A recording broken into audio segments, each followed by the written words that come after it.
I am Audrey, 30 years old, and nothing prepared me for watching my brother, Derek, slap my 6-year-old daughter, Lily, across the face at our family reunion. Worse was hearing my father, Howard, smirk. Well, she needed to learn some shame, while my mother, Eleanor, laughed along. They thought they were safe in their cruelty, but they forgot about the documentary microphone recording everything. Before I tell you how I turned my brother's life into a living hell, let me know where you're watching from. And subscribe if you believe children deserve protection even from family. Growing up in the Thompson household meant understanding my place early on. I was the scapegoat, the one who could never do anything right, while my brother Derek was the golden child who could do no wrong. Our dynamic was established long before I had the words to describe it. My father Howard, a successful corporate attorney, had specific expectations for his children. Derek met them perfectly. Athletic, academically gifted, and most importantly, willing to mirror our father's aggressive personality. I was more like my mother, Eleanor, in appearance, but not in personality, where she was happy to enforce my father's rules and maintain the family hierarchy. I questioned things, which made me the family troublemaker. Audrey just doesn't understand how to behave properly. My mother would tell relatives at family gatherings, shaking her head with practiced disappointment. Not like our Derek. By 16, I had developed a protective shell. I learned to make myself invisible at home, keeping my head down and counting the days until I could escape. When I met Jason during my first year of college, he seemed like my ticket to freedom. He was kind, attentive, and most importantly, he saw me.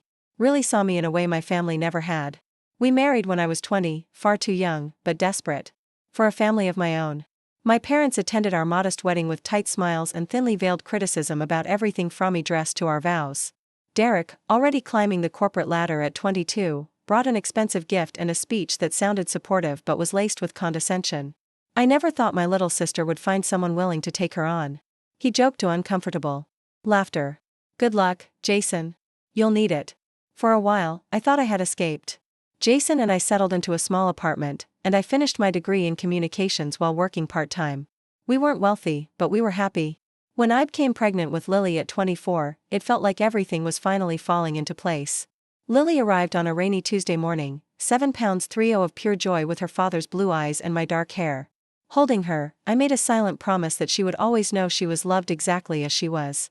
She would never question her worth the way I had been forced to question mine. The first cracks in my marriage appeared when Lily was 3.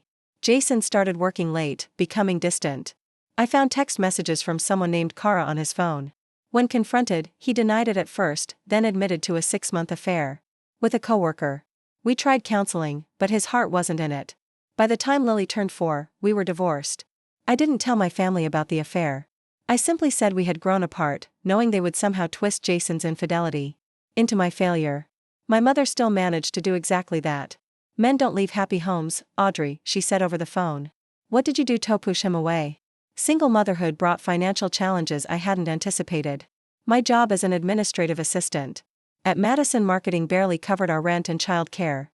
Occasionally, I had to swallow my pride and ask my parents for help with unexpected expenses, a car repair, a medical bill, or school supplies for Lily. Each time, the money came with a lecture about responsibility and poor life choices. Meanwhile, Derek's life seemed perfect from the outside. He had become the youngest vice president at this financial firm. He married Natalie, a pediatrician from a wealthy family, and they lived in a sprawling house in the suburbs. They had no children, focusing on our careers first, Derek would explain. But my parents still held them up as the example of success I should aspire to. If only you had applied yourself like your brother, my father would say whenever I visited, you could have had something to show for yourself. Despite everything, I wanted Lily to know her grandparents and her uncle. Children deserve family connections, I thought. Even if I had to act as a buffer between them and the toxicity I had grown up with. So when the annual family reunion at my parents' lake house approached this summer, I decided to attend for the first time in 3 years. You sure about this? My friend Tara asked when I told her my plans. These people have never had your back. They're still family. I replied, though my stomach nodded at the thought, and Lily loves the lake. I can handle a weekend for her sake. Lily was ecstatic about the trip. At 6, she was a bundle of energy and curiosity with a passion for singing that filled our small apartment at all hours. She had my stubbornness and a confidence I envied, unafraid to take up space in a way I had never been allowed to. Will Uncle Derek be there? And Grandma and Grandpa, she asked as we packed. And can I swim in the lake every day? Yes to all of it, I promised, ignoring the apprehension building in my chest. And Grandma said, "Your cousins are coming, too." I didn't mention that my brother-in-law, Paul, married to my father's sister, Linda, would be recording the reunion for a family documentary. My father had been insistent about documenting the Thompson family legacy, particularly Derek's achievements. As we drove toward the lake house, I rehearsed calming mantras in my head. It's just 3 days. I can handle anything for 3 days. I'm not that scared little girl anymore. I'll protect Lily from experiencing what I did. Looking back, I realize I was trying to convince myself of something impossible. You can't protect someone from toxic dynamics while placing them directly in harm's way. Some lessons are learned the hardest way possible. The Thompson family lake house stood like a monument to old money and pretension with its weathered cedar exterior and sprawling deck overlooking Lake Michigan. As I pulled our modest sedan into the circular driveway behind Derek's gleaming BMW and my parents' Mercedes, I felt the familiar shrinking sensation I always experienced around my family. "We're here," Lily exclaimed, unbuckling her seat belt. Before I had fully parked. Her excitement was palpable. Innocent of the undercurrents that made my shoulders tense. "Can I go see the lake right away?" "Let's get settled first," I said, forcing a smile. "And say hello to everyone." The front door swung open as we approached, revealing my mother in pressed linen pants and a cashmere sweater despite the summer heat. Her highlighted hair was perfectly styled. Not a strand out of place. "There you are," she said, her eyes scanning me critically before settling on Lily with more warmth. "We were beginning to think you'd changed your mind. Traffic was heavy," I explained, accepting her stiff hug. "It's good to see you, Mom." Inside, the great room buzzed with relatives arranging food and drinks. My father stood by the stone fireplace, deep in conversation with my uncle, Robert. He glanced up, nodding in acknowledgement without pausing his discussion about stock options. Derek and Natalie emerged from the kitchen, his arm draped possessively around her shoulders. My brother had our father's build, tall and broad-shouldered, but his features were sharper, calculated. His smile never quite reached his eyes. Well, the prodigal sister returns," he announced loudly enough for everyone to hear. "And with little Miss Lily, you've grown since I last saw you, kiddo." Lily, suddenly shy, pressed against my leg. "Hello, Uncle Derek." Natalie stepped forward with a genuine smile. Unlike the rest of the family, she had always been kind to me, though in the carefully distant way of someone who recognized the family dynamic, but wouldn't challenge it. "It's lovely to see you both," she said, embracing me warmly. "Lee, your cousins are down by the dock if you want to join them after you get settled." "Mom, can I go?" Lily asked, already bouncing with anticipation. "After we take our bags to our room," I promised. Derek sipped his bourbon, eyeing me over the rim of his glass. "Still working at that little marketing place." "What is it?" "Assistant. To someone important."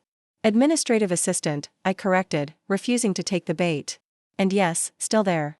I got a small promotion last month, actually." "How nice for you," he replied with manufactured enthusiasm. "I just closed a 7-figure deal with Anderson Tech Dad. Did I mention the bonus they're giving me?" And just like that, the attention shifted away as my father clapped Derek on the shoulder. "That's my boy, always aiming higher." My brother-in-law, Paul, was setting up his camera equipment near the large bay windows. He gave me a sympathetic nod as I passed. Paul had married into the family, but never fully adopted their values, making him something of an outsider like me. "Planning to get everyone's good side?" I asked, trying to. He replied quietly. "Your dad wants a lot of footage of Derek talking about his career achievements. I've got the wireless mic set up around the main areas to capture natural conversations, too." Our assigned bedroom was the smallest in the house, tucked into the far corner with a view of the neighboring property rather than the lake. I helped Lily unpack, listening to her chatter about seeing her cousins, Derek's nieces and nephews from his wife's side of the family. "Can I wear my blue swimsuit? And can I show everyone my new song?" I practiced all week. The first evening proceeded with the expected undercurrent of competition and comparison. My father dominated dinner conversation with questions about Derek's latest achievements, while my mother commented on everything from my hair. "Don't you think it's time for a more professional cut?" To my parenting, Lily seems very energetic. "Don't you think some structure would be good for her?" I noticed how Lily's cousins, aged 7 to 12, already mirrored the family hierarchy. They corrected her pronunciation, rolled their eyes when she spoke too loudly, and excluded her from their games with practiced politeness that adults might not notice, but children certainly feel.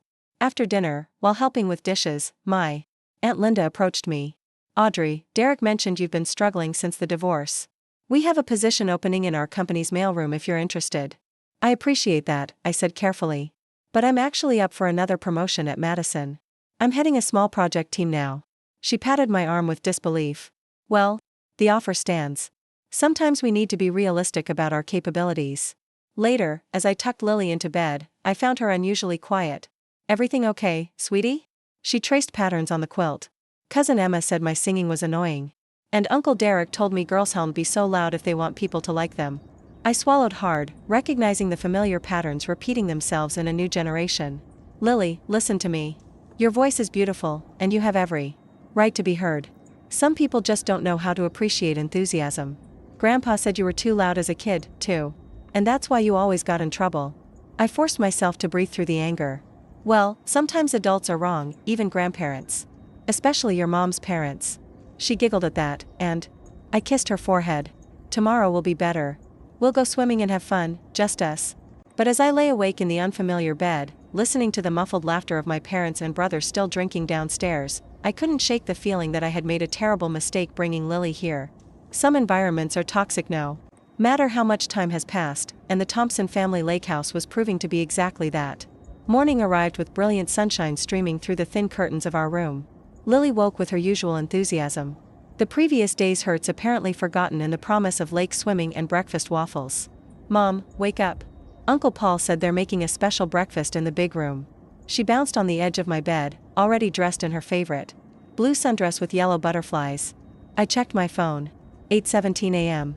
I had hoped to sleep longer after a restless night. But Lily's excitement was contagious. Okay, I'm up. Let me get dressed and we'll go down together. The big room was what my parents pretentiously called the Great Hall. A cavernous space with vade ceilings and a wall of windows overlooking the lake. It doubled as dining room and gathering space with excellent acoustics that amplified every sound. By the time Lily and I arrived, most of the family was already assembled. My father presided at the head of the massive oak table, newspaper in hand. My mother supervised the catering staff they'd hired for the weekend. Heaven forbid she actually cooked for her family. Derek and Natalie sat with my father engaged in what appeared to be a serious conversation about property investments. Good morning, I offered to the room generally, receiving distracted nods in return. Audrey, coffee's on the sideboard, my mother said. Lily, the children are eating at the small table by the window. I noticed Paul adjusting microphones discreetly around the room, preparing for another day of documentary filming. He gave me a small wave as I poured coffee. Getting all the family drama on tape? I asked quietly.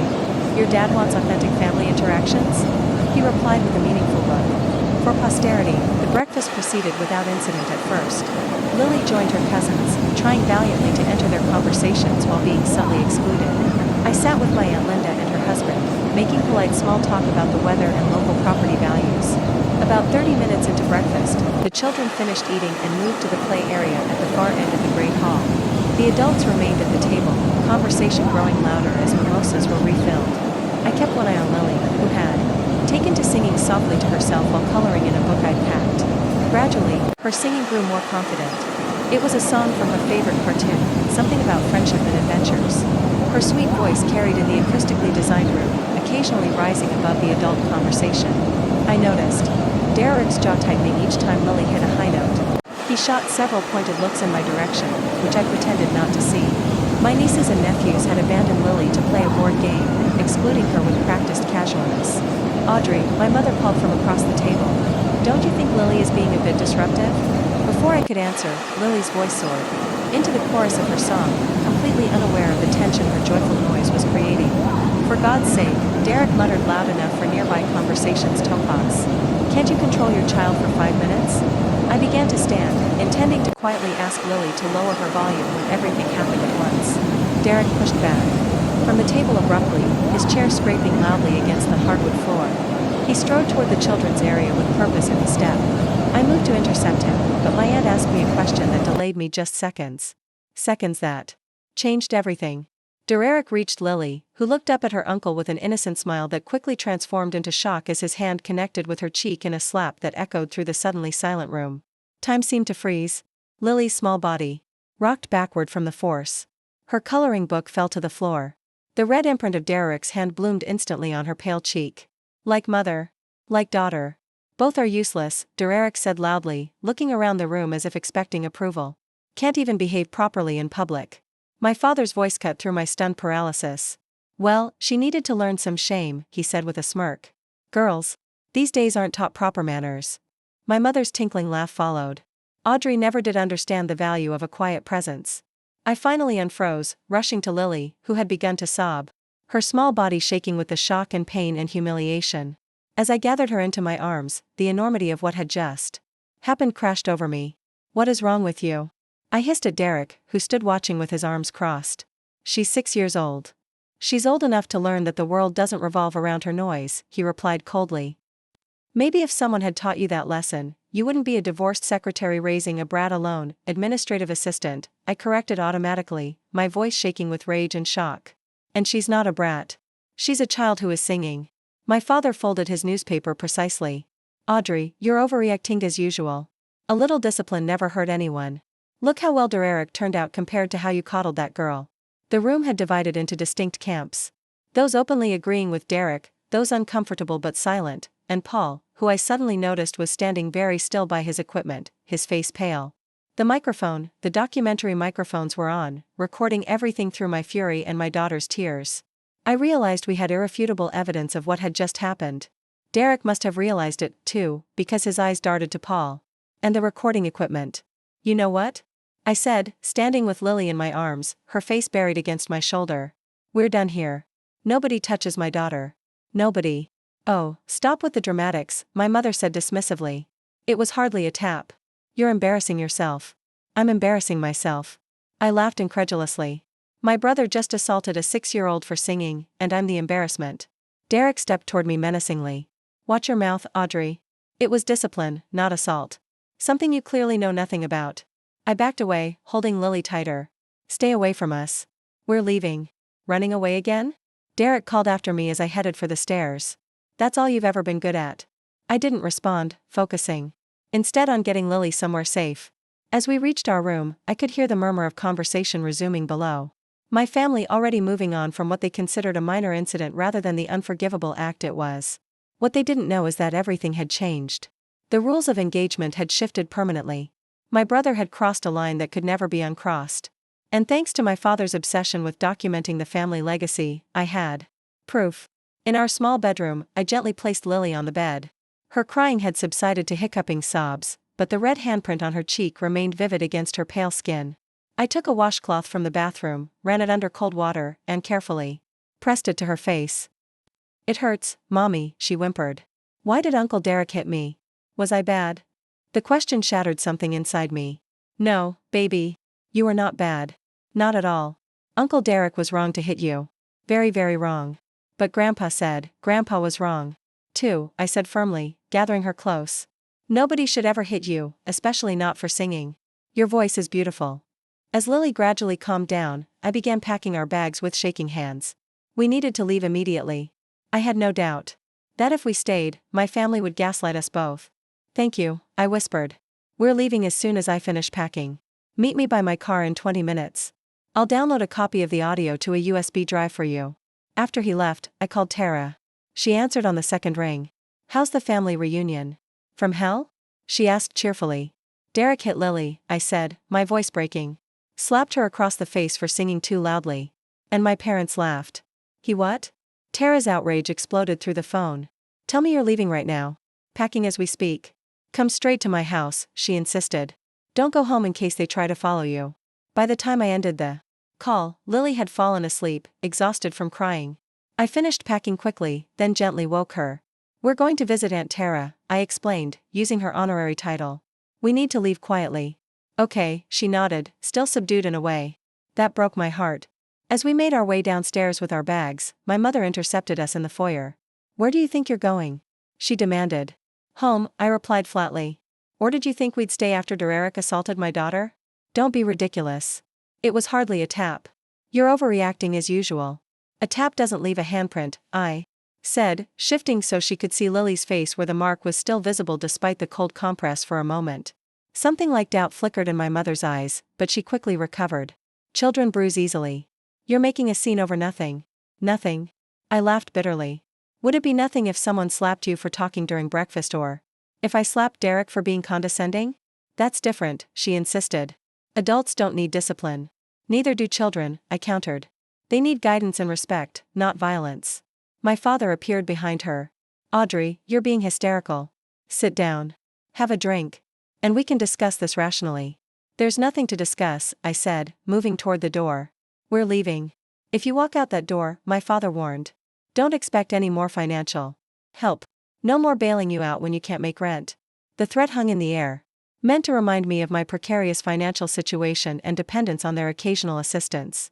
In the past, it might have worked. Not today. Keep your money, I said calmly. It's not worth this. As I guided Lily toward the door, Derek appeared from the living room, tumbler of whiskey in hand, despite the early hour. Running away as usual, little sister? Can't face the consequences of your poor parenting. I stopped looking him directly in the eyes. The only consequence I'm avoiding is allowing my daughter to think it's normal for men to hit children. Enjoy your perfect life, Derek. I hope it was worth showing everyone who you really are. His face darkened. Is that a threat?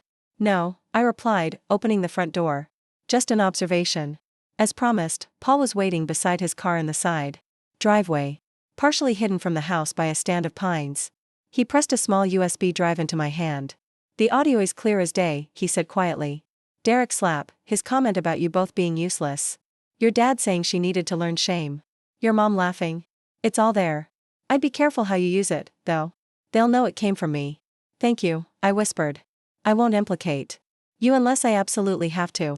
The drive to Tara's apartment was silent. Lily dozing in her booster seat while I processed what had happened and what I needed to do next. By the time we arrived, a plan was forming in my mind. Tara met us at the door, enveloping first Lily and then me in fierce hugs. I made up the guest room for you both, she said. Stay as long as you need. That evening, after Lily was asleep in the unfamiliar bed, Tara and I sat at her kitchen table with the USB drive and her laptop. Are you sure you want to hear this again? She asked as I inserted the drive. I need to know exactly what was said, I replied. And I need a witness who isn't family. The recording was worse than I remembered.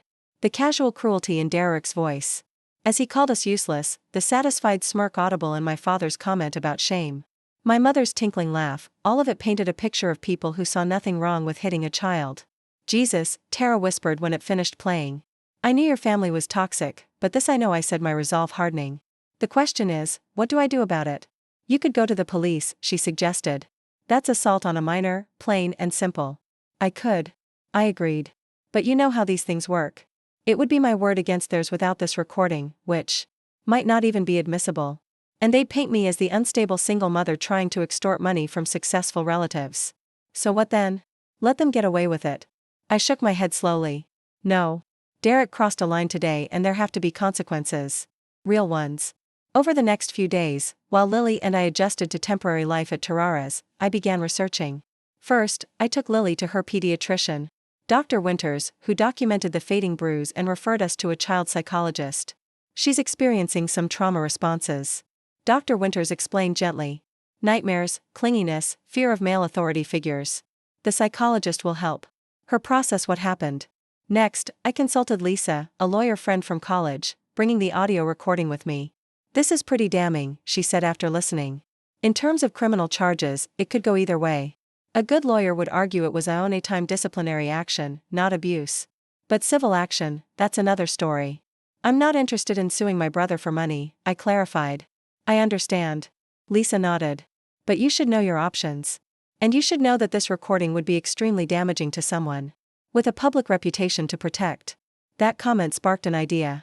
Derek's position at Meridian Financial came with a strict morality clause, something he had bragged about at previous family gatherings, explaining how executives were held to high ethical standards because they handled sensitive client information. What if the goal isn't a lawsuit? I asked slowly, what if it's accountability? That night, I began researching Derek's professional life more thoroughly. His company bio touted his community involvement, including serving on the board of a children's charity and mentoring youth in business programs. The irony was almost too perfect. I created a detailed plan, weighing each potential action against both its effectiveness and its consequences for Lily. This wasn't about revenge. It was about protection and justice. It was about ensuring Derek understood that actions have consequences, especially when those actions hurt a child. The decisive moment came 3 days after we'd left the lake house. When Lily woke screaming from a nightmare, Uncle Derek was chasing me. She sobbed into my shoulder. He wanted to hit me again because I was singing. As I held my daughter, soothing her back to sleep with promises of safety, my decision crystallized. Derek had robbed Lily of her sense of security and her joy in singing, the thing that had brought her such happiness. He had made her feel ashamed of her voice, just as my parents had done to me throughout my childhood. The cycle needed to end, not just for Lily, but for any other child who might experience Derek's discipline in the future. The next morning, I set my plan in motion. My plan began with documentation.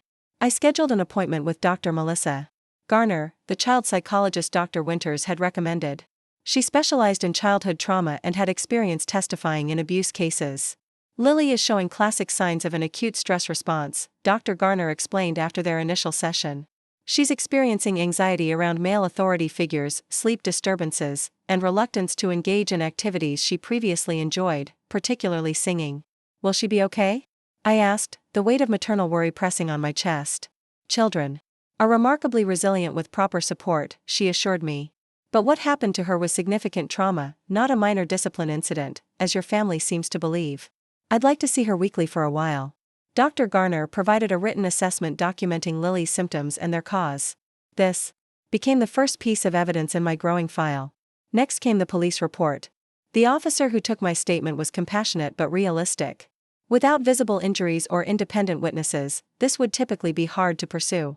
Officer Jenkins explained, family discipline falls into a gray area legally, but with the audio recording, she paused, having just listened to the evidence. That changes things. This report establishes a formal record of the incident, which could be important later. My phone had been buzzing constantly with messages from family members. My mother's texts oscillated between guilt-tripping, "You're breaking your father's heart with this drama," and minimizing, "It was just a little slap." For heaven's sake, Derek had progressed from dismissive, "Get over yourself," to threatening, "You'll regret making a big deal out of this." I responded to none of them. Instead, I created a carefully edited version of the audio recording, not manipulated, but trimmed to include only the critical moments. Derek's slap. The sound was unmistakable, his useless comment. My father's statement about Lily needing to learn some shame and my mother's laughter. I added no commentary, letting their actions and words speak for themselves. Then I took a deep breath and sent this edited clip along with a factual, unemotional account of what happened to 3 strategic recipients. First, to the board of directors at Meridian Financial, where Derek served as vice president. Second, to the leadership of the Children's Future Foundation, where Derek sat on the board of directors. Was I bad? No child should ever question their worth because an adult couldn't control their temper. Derek made his choice when he slapped a 6-year-old for singing. These are simply the consequences. Within hours, my phone exploded with notifications. Derek had discovered what I'd done. I suspect one of the board members contacted him immediately. His messages turned from threatening to panicked. "What have you done?" The board called an emergency meeting. "They're talking about suspending me pending investigation. You need to tell them this is a family misunderstanding right now." My parents joined the barrage. My father's messages coldly furious. "You've betrayed this family for attention." My mother's increasingly desperate. "Please call us. We can fix this together." I blocked them all. Paul called that evening, his voice hushed. "Derek is losing his mind at your parents' house. They know I recorded everything, but they don't know I gave you a copy. Derek's threatening you for defamation." "Let him try," I replied calmly. Truth is an absolute defense against defamation. All I did was share his actual words and actions with people who should know about them. "Your parents are saying you're unstable, that you've always been jealous of Derek. They're trying to convince everyone this is about the divorce and money." I laughed without humor. "Of course they are. It's easier than admitting their golden child hit a kindergartner for singing too loudly." The next morning brought an unexpected call from a number I didn't recognize. It was Natalie, Derek's wife. "Audrey," her voice sounded strained. "Can we meet somewhere private?" We arranged to meet at a coffee shop halfway between our homes. When Natalie arrived, I was shocked by her appearance. Always meticulously put together, she now looked exhausted with dark circles under red-rimmed eyes. "I heard the recording," she said without preamble, sliding into the booth across from me. "Paul played it for Linda and she called me." I waited, unsure where this conversation was heading. I need to know if she hesitated, twisting her wedding ring. Was this the first time Derek has done something like this to Lily? "Yes," I confirmed. "But his temper has always been there, just usually directed at me." She nodded slowly. "He has a temper at home, too. Never physical before," but she looked down at her coffee. "The way he spoke to Lily, the things he said about you both being useless. I've heard that tone before." directed at me, something shifted in my understanding. "Natalie, are you okay?" Her eyes filled with tears. "I don't know anymore." When everything started happening with his job and the charity board, he threw a glass across the kitchen, said it was my fault for not defending him to my father, who's friends with one of the Meridian directors. I reached across the table and squeezed her hand. "I'm sorry. I never wanted to hurt you." "You didn't," she said firmly. "Derek did this and maybe I needed to see who he really is." She straightened her shoulders. "I told him I'm staying with my sister for a while. He needs to get help for his anger." As Natalie and I parted ways, a text came through from Grace, my supervisor at Madison Marketing. "Just got a strange call from someone named Derek Thompson. Asking questions about your employment. Said he was a potential reference. I didn't share any information. Is everything okay?" My brother was clearly attempting damage control by digging into my life for counter-ammunition. I explained the situation briefly to Grace, including sending her the audio clip as a precaution against any further contact from my family. Her response was immediate and supportive. "That's horrific. Take whatever time you need for your daughter. Your job is secure and if they contact anyone here again, we'll handle it appropriately." The professional consequences for Derek mounted quickly. By the end of the week, Meridian Financial had placed him on administrative leave pending an internal investigation. The children's charity removed him from their board effective immediately, citing their zero-tolerance policy regarding child welfare. The mentorship program mutually agreed to pause his involvement. Community response was equally swift once the story began circulating. Parents from Lily's school, neighbors, and even distant acquaintances reached out with messages of support. Many shared their own stories of family abuse minimized as discipline. A small community of survivors formed around us, offering both practical help and emotional solidarity. Derek attempted to control the narrative through mutual connections, claiming I had manipulated the recording and was using Lily as a pawn in a family disagreement about money. Few believed him once they heard the unedited audio. My phone rang. Again, this time my brother-in-law Paul. "I just wanted you to know," he said quietly. "Several other family members have approached me privately to say they witnessed Derek being physically aggressive with his nieces and nephews before. They were too afraid of your parents' reaction to speak up, but they're supporting you now." The revelation that Derek's behavior might have affected other children in the family strengthened my resolve. This wasn't just about Lily anymore. It was about breaking a pattern of abuse disguised as discipline that had potentially harmed multiple children and would have harmed more if left unchecked. As the consequences of his actions became increasingly public, Derek's attempts to contact me grew more desperate. He vacillated between rage and manipulation, threats, and pleas for family loyalty. I maintained my silence, focusing instead on Lily's healing and our path forward. The foundation had been laid. The truth was in the open, documented, and undeniable. What happened next would depend on how Derek and my parents chose to respond to that truth and whether they could finally acknowledge the harm they had caused. By the third week after the incident, the consequences of Derek's actions had rippled through both his professional and personal life. Meridian Financial's investigation concluded with his demotion from vice president to a non-client-facing role, a significant step down in both status and compensation. The children's charity had permanently removed him from their board. Most painfully for his ego, the story had circulated among his prestigious social circle, resulting in uncomfortable questions and canceled dinner invitations. I learned most of this through Paul, who had become an unexpected ally. "Your parents are in damage control mode," he reported during one of our calls. "They're telling everyone you've always been unstable and jealous of Derek's success." "That's not surprising," I replied, having anticipated this reaction. "They've been using that narrative my entire life." What I hadn't anticipated was the family division that emerged. My mother's sister, Catherine, called me directly. Her normally reserved voice tight with emotion. "I saw Derek slap your little girl," she admitted. "I was across the room and didn't intervene. I've been ashamed of my silence ever since." "Why are you telling me this now?" I asked. "Because your parents are asking the family to present a united front against you, claiming you're exaggerating what happened. I can't be part of that lie. What Derek did was wrong, and their reaction was worse." Catherine wasn't alone. Gradually, other relatives reached out, some offering support. Others simply acknowledging they had witnessed the incident and confirming my account the family was fracturing along moral lines rather than blood ties. Meanwhile, Lily was making progress with Dr. Garner. The nightmares had decreased, though she still grew anxious around loud male voices. Most encouragingly, she had started singing again, quietly at first. Then with growing confidence as I consistently reinforced that her voice was beautiful and welcome in our home for weeks after the incident. My grandmother Martha, my father's mother and the family matriarch summoned everyone to her home. This has gone far enough. She declared on the phone. I want both sides of the story. And I want the family to make peace. There aren't two sides to hitting a child, Grandma, I replied. Perhaps not, she conceded, surprising me. But there needs to be a resolution. Sunday at 2 o'clock. I expect you to be there. I consulted with Dr. Garner about whether to bring Lily to this family meeting. Her advice was clear. Absolutely not. This is adult business now, and she shouldn't be exposed to potential conflict or be asked to relive her trauma. Tara agreed to watch Lily while I attended the meeting alone. As I drove to my grandmother's sprawling Victorian home, anxiety knotted my stomach. I hadn't seen my parents or Derek since the lake house. How would they behave now that their golden child had faced actual consequences for his actions? The tension in my grandmother's formal living room was thick enough to cut with a knife. My parents sat stiffly on the antique sofa.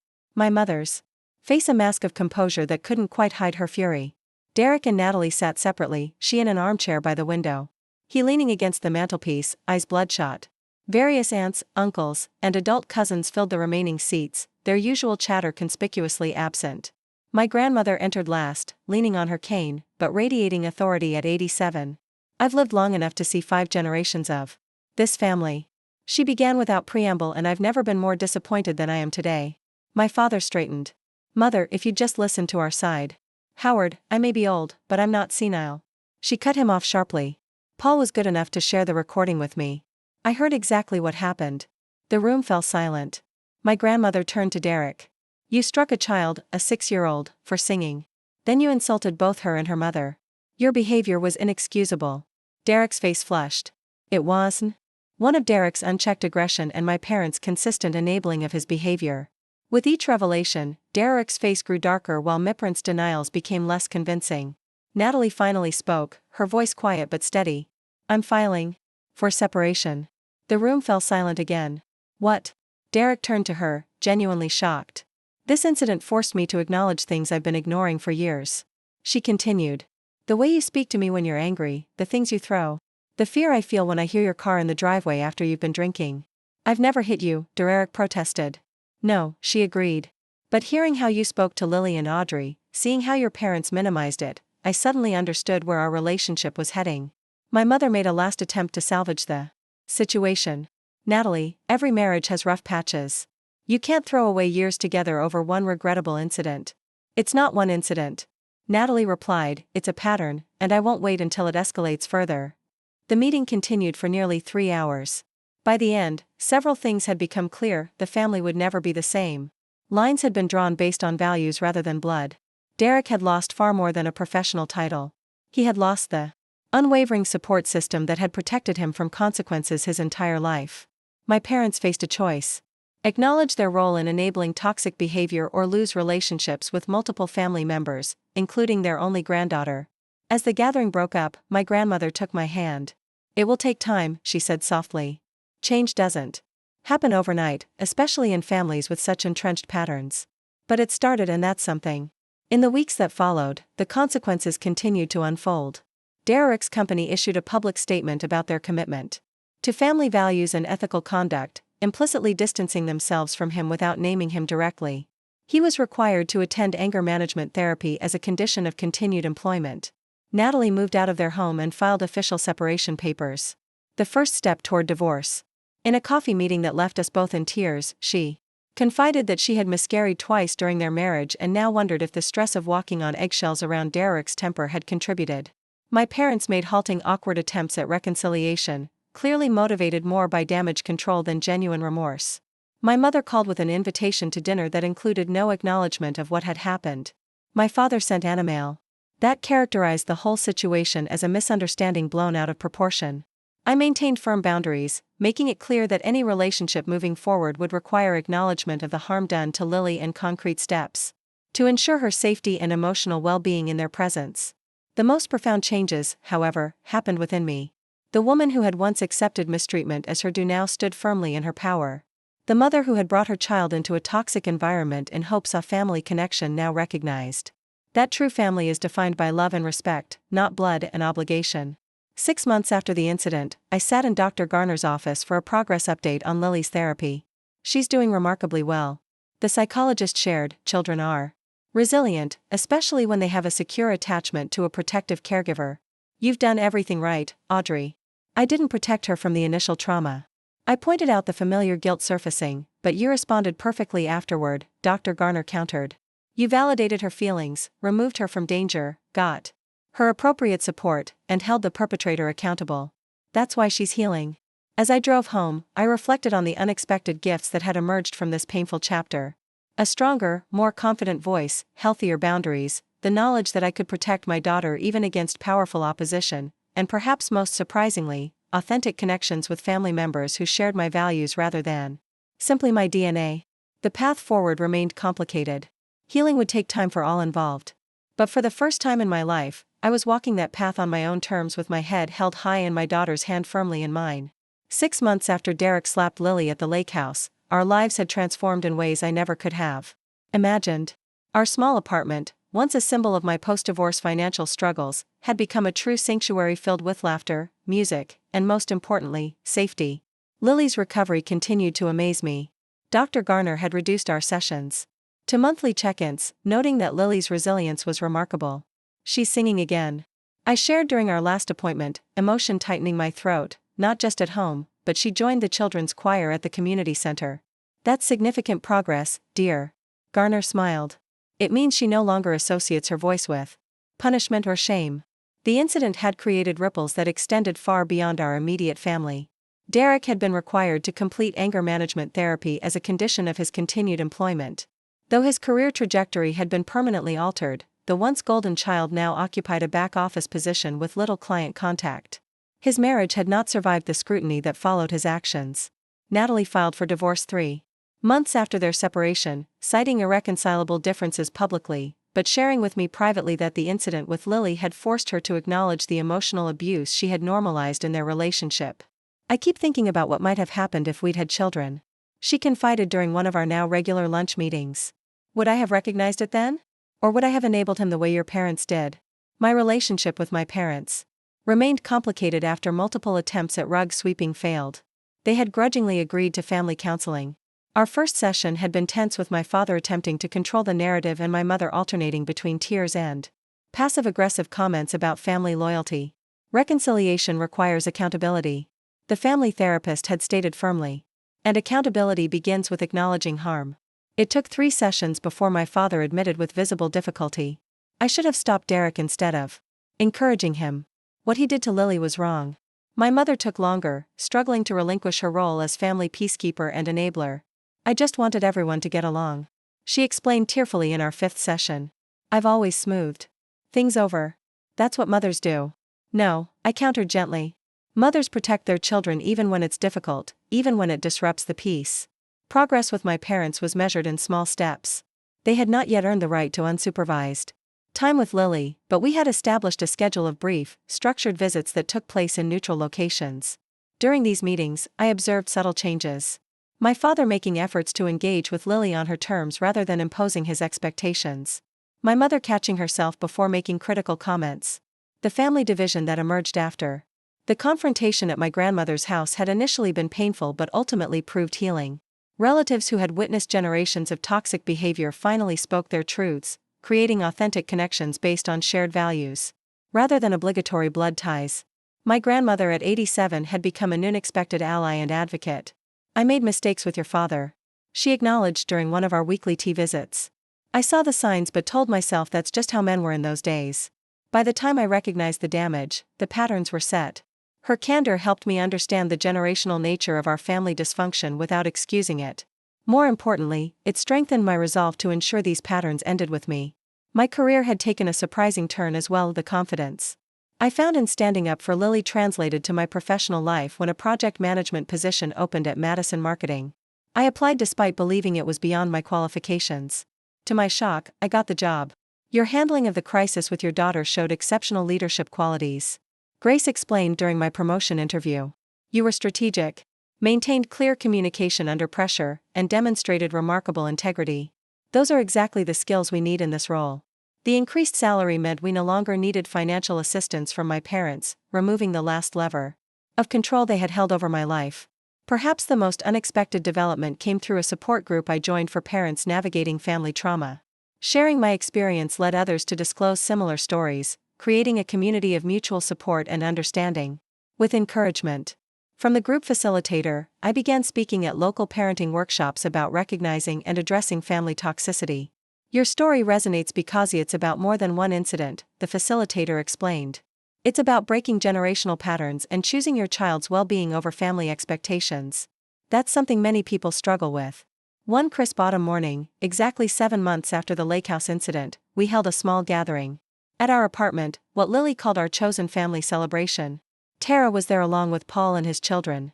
He and Linda had separated. Another casualty of the family reckoning. Natalie came with her sister. A few colleagues from work joined us, as did several members of our support group. Most surprisingly, my grandmother arrived with a hesitant-looking Eleanor in tow.